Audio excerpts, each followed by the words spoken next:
ketidakpastian hukum. Di sini saya sebagai moderator ini memperkenalkan dari tim pro, yakni ada pembicara 1 Ayu, pembicara 2 Sofi, dan pembicara 3 Putri. Dan di sebelah kiri ada tim kontra, yakni pembicara 1 Luki, pembicara 2 Fadli, dan pembicara 3 Koji. Berikut saya akan memberikan kata tertib dan aturan debat. Setiap peserta akan diberikan waktu 5 menit untuk menyampaikan pernyataan awal. Lalu akan ada sesi interupsi atau penyanggahan dari masing-masing tim pro maupun kontra. Setiap peserta dapat menyampaikan tanggapan atas sanggahan dengan kalimat yang baik, tegas, dan mudah dimengerti juga. Mohon untuk tidak berbicara secara bersamaan, menghormati lawan bicara, dan menjaga etika komunikasi. Dan dengan ini debat saya mulai. Dan dimulai dari tim pro, yakni Ayu.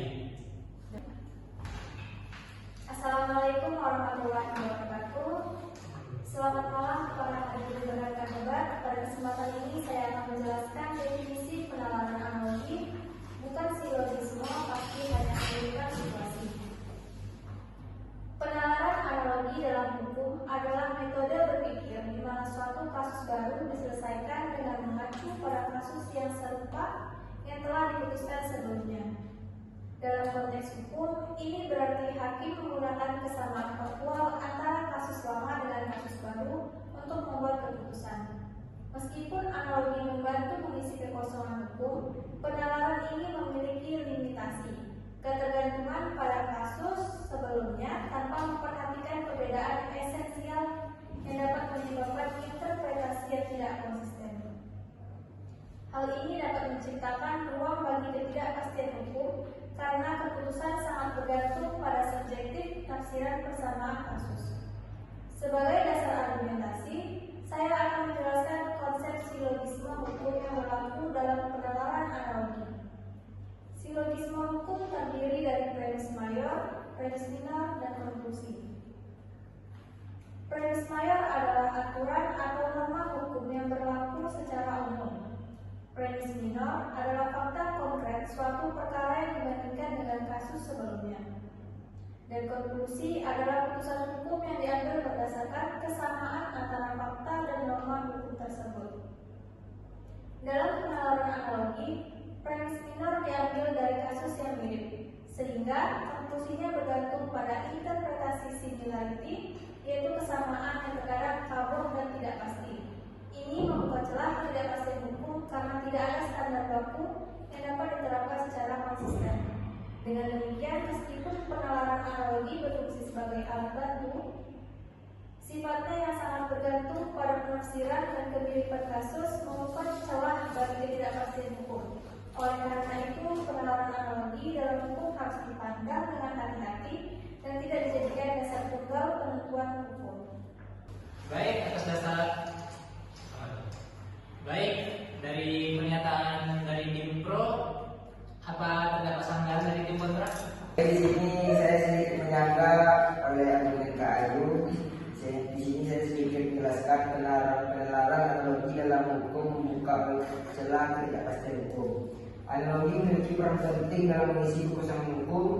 Dalam praktiknya, hukum tidak selalu mampu mengatur setiap persoalan yang muncul di masyarakat karena perkembangan sosial, teknologi, dan ekonomi yang sangat cepat.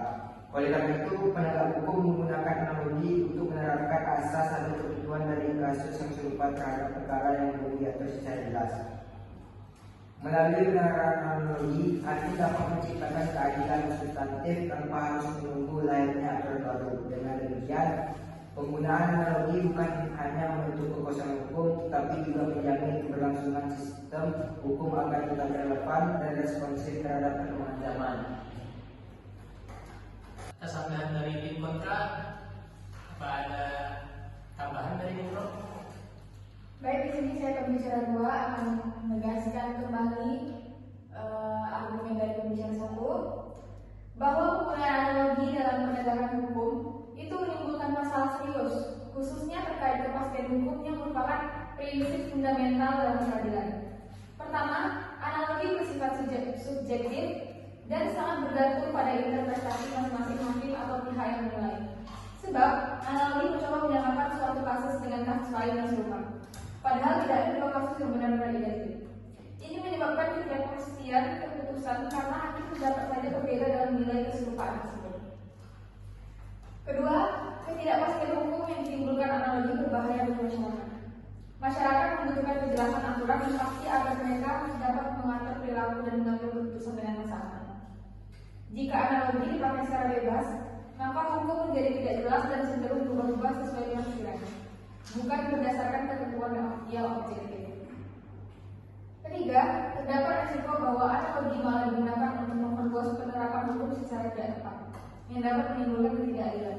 Peraturan perundang-undangan harus dijalankan secara tegas dan literal, bukan berdasarkan kesamaan yang diraba-raba melalui analogi. Dengan demikian, analogi tidak dapat dijadikan dasar hukum karena menghilangkan kepastian hukum dan membuka ruang bagi interpretasi yang tidak konsisten. Oleh karena itu, untuk menjaga keadilan dan kepastian, hukum harus ditegakkan berdasarkan ketentuan yang jelas, bukan analogi semata. Terima kasih atas pernyataan dari tim pro. Dari tim kontra apa ada tambahan? Saya dari kontra sebagai pembicara kedua akan menyampaikan argumentasi saya. Sebagai tim kontra menekankan bahwa analogi yang digunakan dengan hati-hati dan terbatas. Namun kita juga harus mengakui bahwa dalam praktik analogi yang tepat dapat menghasilkan keadilan yang substansif, yaitu keadilan yang melihat esensi moral dan sosial yang bukan sekedar prosedural hukum. Jadi kita harus menunjukkan bahwa dalam jurisprudensi analogi diterapkan secara bijak dapat memperluas perlindungan hukum dan mewajibkan keadilan dan mewujudkan keadilan substansif bagi masyarakat. Contohnya jurisprudensi tentang anak di luar perkawinan dan pengakuan terhadap hubungan perdata dengan ayah biologisnya. Pada pasal 43 ayat 1 Undang-Undang Perkawinan 1974 hanya mengakibat hubungan perdata anak bernikah dengan ibunya. Analogi yang digunakan MK melogikakan prinsip perlindungan anak dalam Undang-Undang 1945 dan konvensi hak anak bahwa setiap anak berhak atas identitas dan perlindungan hukum untuk memperluas tafsir pasal tersebut. Hasilnya, MK menyatakan bahwa anak di luar perkawinan sudah memiliki hubungan perdata dengan ayah biologisnya. Jika dibuktikan dengan ilmu pengetahuan dan teknologi, analogi di sini menghasilkan keadilan substansif karena menghapus diskriminasi terhadap anak logika, menegakkan nilai-nilai kemanusiaan dan kesetaraan, memperluas makna keadilan yang hidup dalam masyarakat. Dari contoh di atas, analogi tidak mengajukan hukum tetapi justru menyempurnakan terima kasih. Menyempurnakan kekosongan hukum untuk menjamin keadilan sejati. Dalam banyak kasus, undang-undang tidak dapat mengantisipasi seluruh dinamika sosial sehingga analogi menjadi jembatan agar hukum tetap relevan. Sebagai tim kontra, kami menegaskan analogi yang diterapkan secara cermat oleh hakim dapat menjadi alat untuk mewujudkan keadilan substansif, bukan merusak kepastian hukum. Sekian, terima kasih. Dari pernyataan tim kontra atau ada tambahan argumen dari tim pro? Izinkan saya sebagai pembicara tiga untuk menanggapi argumen dari tim bicara dua dari kelompok kontra mengenai klaim bahwa penalaran analogi justru memperkuat kepastian hukum.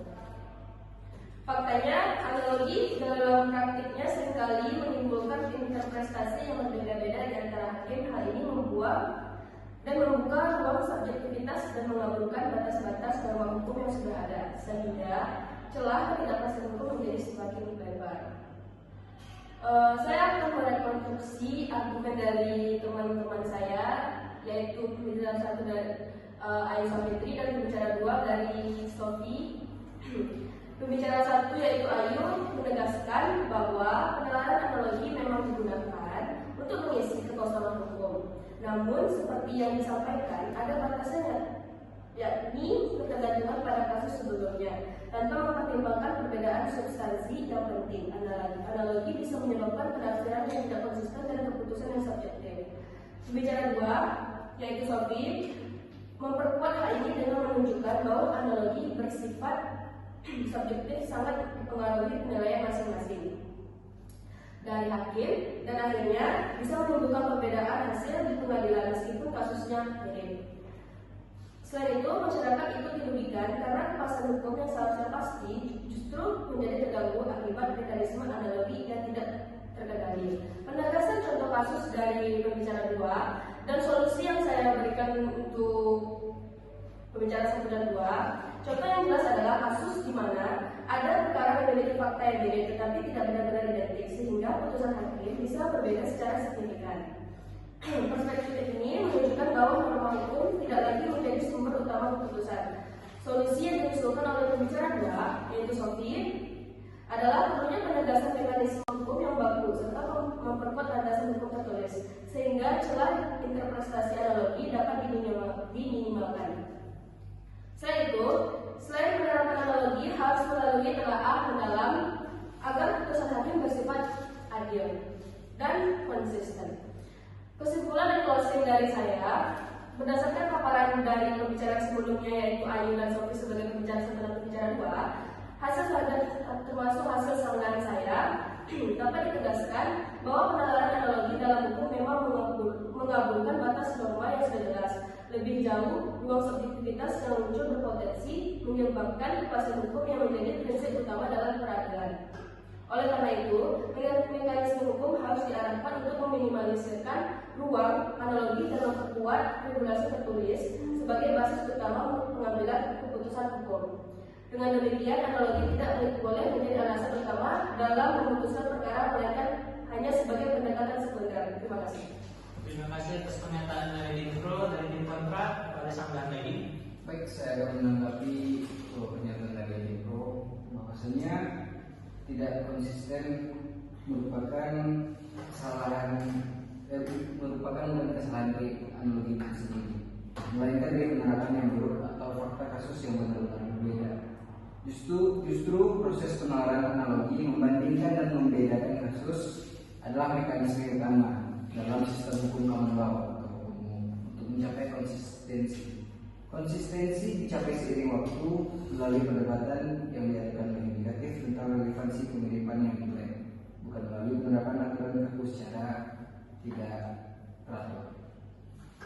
Rekonstruksi dari materi kami yaitu analogi memiliki peran penting dalam mengisi persoalan hukum.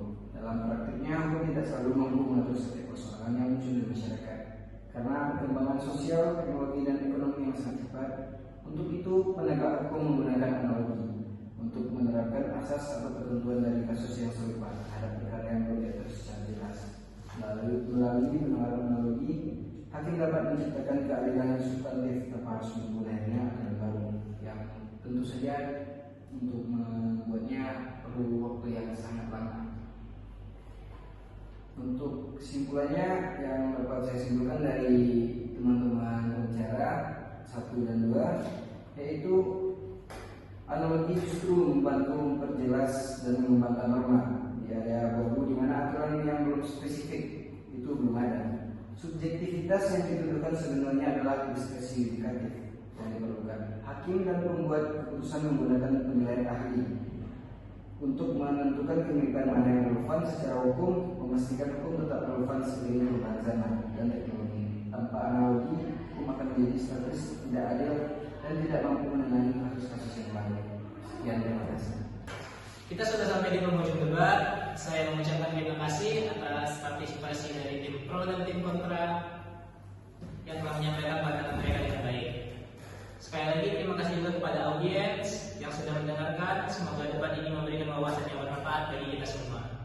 Saya akhiri, wabillahi taufiq wal hidayah. Wassalamualaikum warahmatullahi wabarakatuh.